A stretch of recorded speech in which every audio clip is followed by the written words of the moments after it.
we have now some time, which there are various, as panel discussion, questions and answers. I think we can arrange so that the speakers can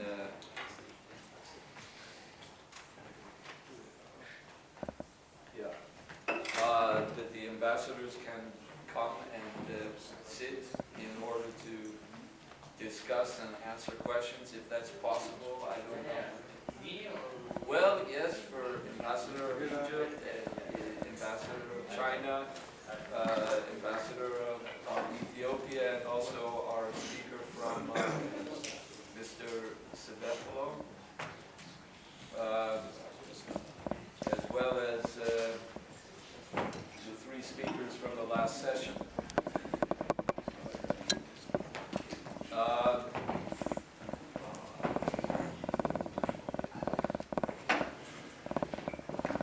I think that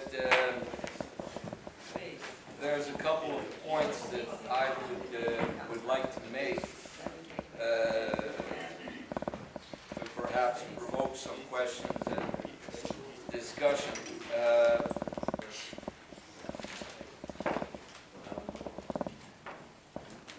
If there is an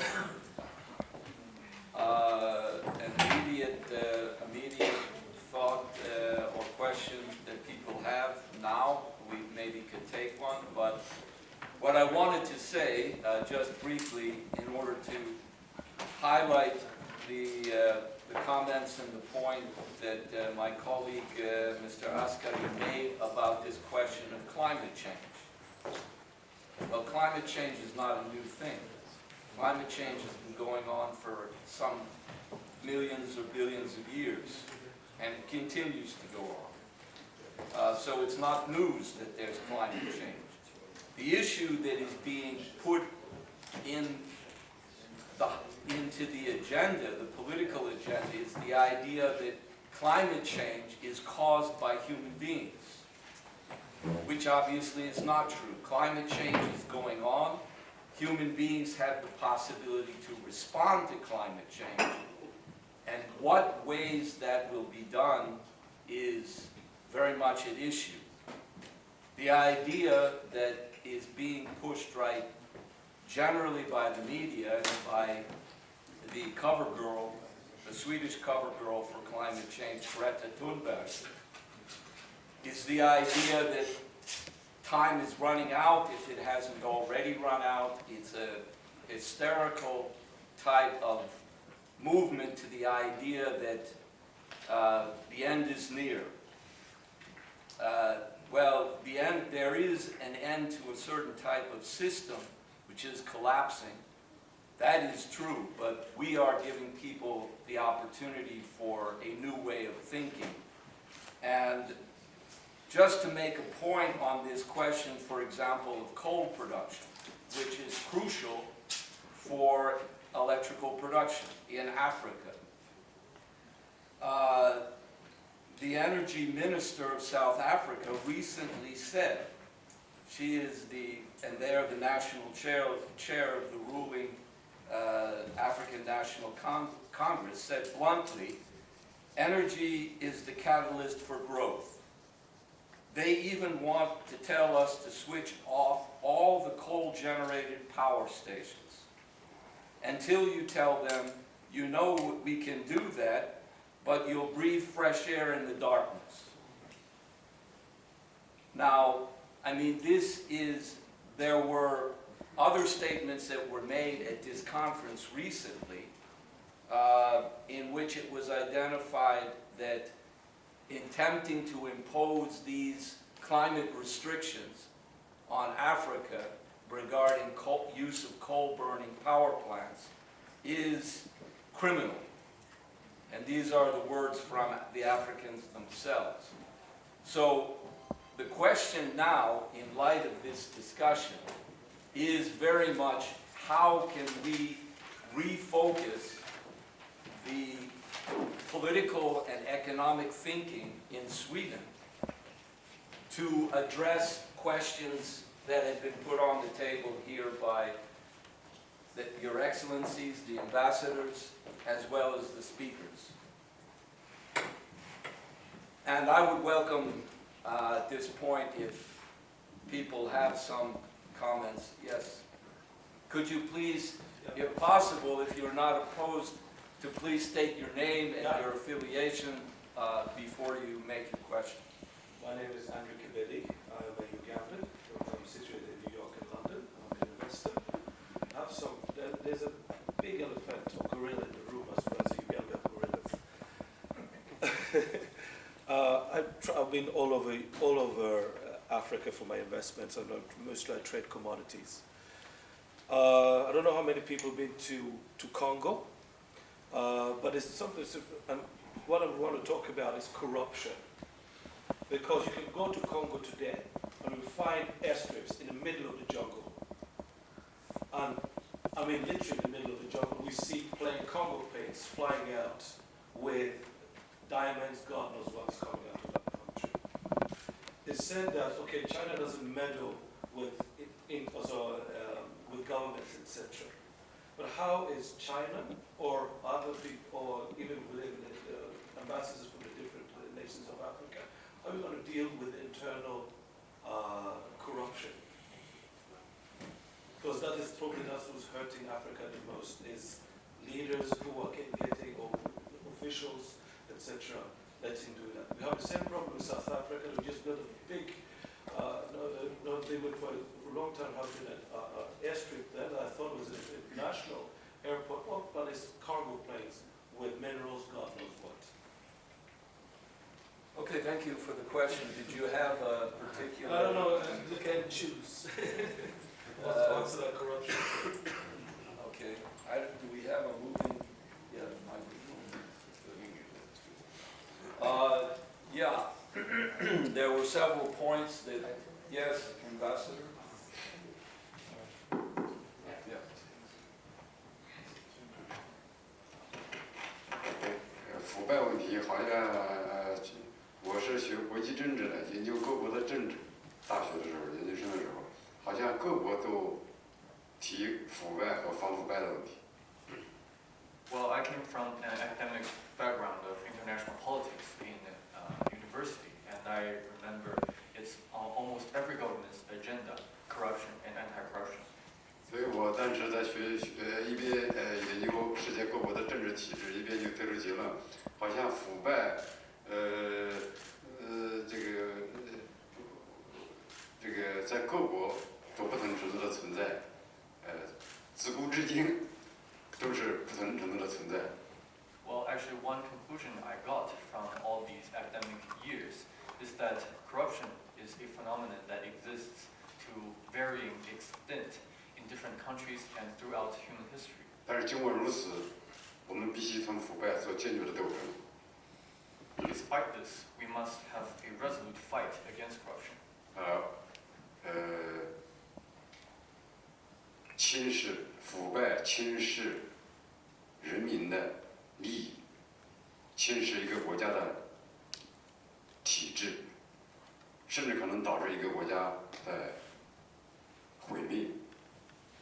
Because corruption erodes the interests of the people, erodes the governance of a country, or even lead to the destruction of a country. 那么，中国在过去30多年的经济快速发展中，也出现了严重的腐败现象。 In the past 3 decades of China's development, we also encountered severe corruption problems. 2012年，习近平总书记，习近平同志当选中国共产党总书记和国家主席之后，就开展了首先就开展了这个大规模的深入的反腐运动。 After assuming office by Mr. Xi Jinping as our president in 2012, we have conducted an extensive anti-corruption campaign. 那么从2012年底到现在应该是7年，我们这个有400多名政府这个副部级以上的政府官员因腐败问题被抓下台。